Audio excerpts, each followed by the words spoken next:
Hi, this is Roger. Thanks for dropping by.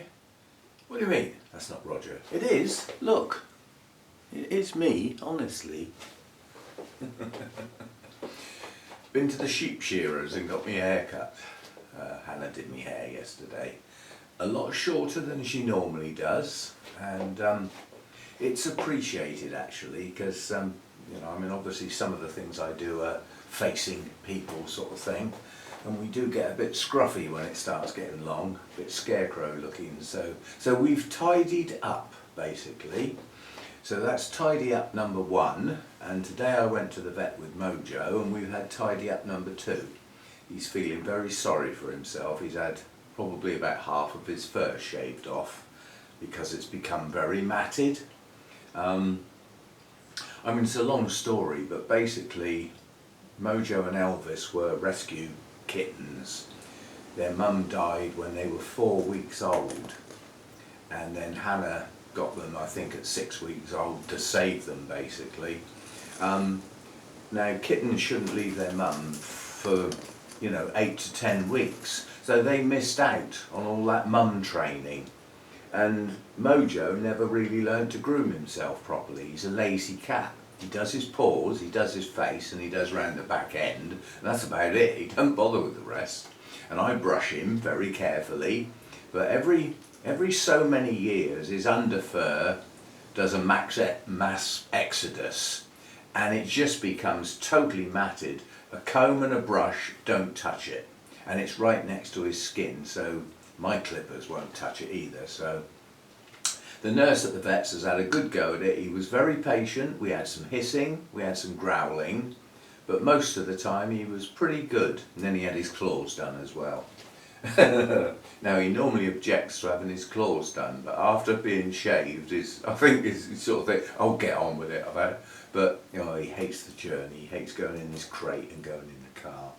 So he's sat curled up on my chair at the moment, which is unusual. He very rarely sits in my chair unless I'm in it, and then he sits on me. But he's had his nose put out of joint. Fair enough. This behind me collapsed, if you remember, and threw a load of mess all over the floor. Well, Hannah was here yesterday, and I said, if you give me a hand, we'll clear up that bit of mess in the conservatory. I got hold of this end and moved it. It collapsed again. The same caster sheared the screws off for a second time. Exactly the same thing happened again, and that was with much longer screws. The trouble is they weren't any fatter, so they weren't any stronger. And we've come to the conclusion that that box of screws I've got are made of very cheap alloy. They're rubbish, basically. So they should only be used to hold things together. They shouldn't be used for anything that needs strength, which this does. And then we determined that it was, because it's got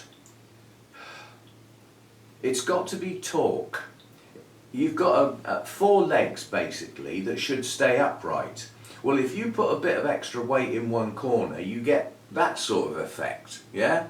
We think that's what sheared that off as I tried to move it, because the casters aren't dead square in the middle, the way they're fixed onto their square base. The square base is fixed to the piece of wood, but the caster is slightly offset. We think that's all it was, with the weight of the deesser trays right above it. So the deesers are now on the floor. I'm not putting that sort of weight on this staging again. I have a theory on how I can make it, that joint is just weak. It's not very good. And with rattling around it on the patio, it's weakening it all the time. So I have a way of making it stronger, which is basically the 2x1 leg. If I get some other blocks of wood and screw into the side of the leg and turn it into a square by having the leg itself and another piece of wood each side, those would be screwed in sideways into the leg. Yeah? But if they're exactly flush with the bottom of the leg, when I screw the square piece of wood on, first of all I'll be screwing into 3 separate pieces of wood, so I can get quite a lot more screws in, and get some nice big fat strong ones, and then the caster fixed onto the bottom of that.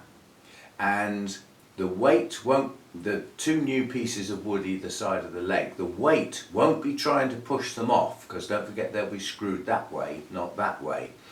But because they're flush with the bottom of the leg, the pressure, the weight, all the torque is based on the wrong way round. So those blocks of wood will give me a lot better fixing, and it will be a lot sturdier and a lot stronger.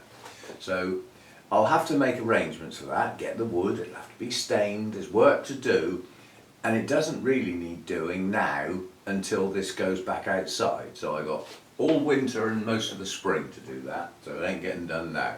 I had enough of that, that's caused me a lot of trouble. Luckily, because Hannah was here, as it collapsed, I yelled out, "Can you come and hold?" And she whipped in behind there and held it up while I got all the plants off. So we didn't, none of the Deesers got thrown out of their trays this time. There was a bit of water slopped and a couple of the Cymbidiums fell over, but they didn't go far. And then I lifted all the plants off and turned it upside down, and we fixed it again, and I used some different screws. I used the same screws that are holding this staging together. Yeah? So I've got two lots of this staging. There's another lot of this out in the carport that's never been put together. Well, I've still got the bag of screws that goes with it. So the nice big strong screws that were supplied with this, we used a couple of them.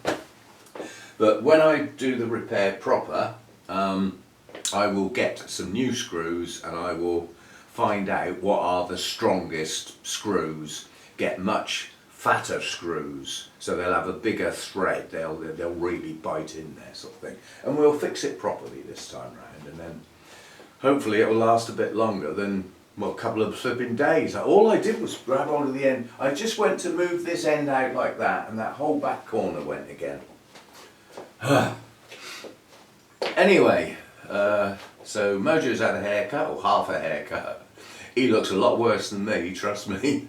His front end, if I picked him up and showed him to you, you wouldn't know he'd had a haircut, because all his front end's okay, it's his back end. He's bald, and then he's got a big bushy tail sticking out of the bald bit, so he doesn't look very elegant at the moment. It'll grow back quite quickly, so you'll be fine. Yes, so this video is basically the stills that Hannah took on her phone that I've got onto the laptop, done a bit of editing, because I can't have any faces or anything like that in the photos, not at this Orchid Society. All I've got are pictures of blooms, and Hannah took photos of the labels, so in the main I've got the names of the plants as well, which I'll do as pop-ups, and put some music to it. Quite honestly, we haven't had a video with music for a long time, have we? I know a lot of people don't like it, they prefer me to narrate something, but these are just still photos. You know, so what would I say? Here's a picture of an orchid. Oh look, here's another picture of an orchid. Here's a picture of an orchid. So it would be daft, wouldn't it? And they're not my plants, you know, so I don't really know much about them and who grew them and that. Well, a couple of them I know who grew them because I recognise them. Yes, so yeah, we had a relatively lazy day yesterday, Hannah and I. We didn't do the work that we were planned on doing because we spent a lot of the time rescuing this lot again, and then we had to clear up afterwards. You know, we still had to do that job. We doubled the mess basically, so we didn't get much done. Had quite a lazy day, so it happens. And then Hannah's going to be down again now for my birthday weekend, so she'll be coming down on a Friday this time so that we can go to Double H Nursery on Saturday. That's the only mass producer of orchids in the UK. That's where my 8 mini fowls came from, so we'll be going to see how they grow them, where they grow them, what their processes are, temperature ranges, all that sort of thing. It's a tour. And I don't know whether I'll be allowed to film, but I saw Lynn at the show on Saturday. She organised the trip, and I said, if you get chance, could you find out whether we're going to be allowed to film and take pictures and stuff on that tour. And don't worry if you forget, I'll just ask on the day. I said, but if you can ask in advance, it gives them a chance to think about it properly. If you just do it as a spur of the moment, you know, and hello, my name's so and so, and we're going on a tour, and you just, you know, interrupt and go, is it okay if I film? They've got to make a snap decision. And if you're uncertain and you have to make a snap decision, you usually go negative. So the answer would probably be no, but if they'd had a chance to think about it, it might be yes. So hopefully Lynn will get a chance to ask him in advance. I shall see Lynn again in a couple of weeks anyway, because it's our show, Wessex Orchid Society. Right, so I'll just say cheers. I'm holding this, I haven't taken a sip out of it yet. I will in a minute when I sit down, which won't be in my comfy chair, will it? Because Mojo's in it. I don't want to disturb him. I want him to just relax now. He's had a hard time. It's quite stressful taking him to the vet. As I said, he gets pushed in his crate, he doesn't like it, he knows something horrible's about to happen because it's the only time he goes in his crate. He hates the journey in the car, you know, and then he's in a strange place. It's just not a nice episode for him, so we let him sleep and forget about it, hopefully. And we'll see. And yeah, so I'll leave you with the slides and a piece of music. Hope you enjoy them. Not all of the plants have got names because some of them were off the sales tables, but I'll do pop-ups to explain whether, you know, I'll do some pop-ups. But most of them have got names. Hannah took pictures of the plant names, and I've matched them up together so that I can do pop-ups. And I've only used the photos that Hannah took that haven't got people in, because some of them she was trying to get a picture of the whole plant, and you've got like half of the show behind you with all people faces and stood around chatting and stuff. I can't have that in these pictures for this Orchid Society. So some, even though they were nice photos, I couldn't use, so I picked on the ones I can use without getting me into trouble basically, or anybody else for that matter. So I'll leave you with that, and thanks for watching. See you next time.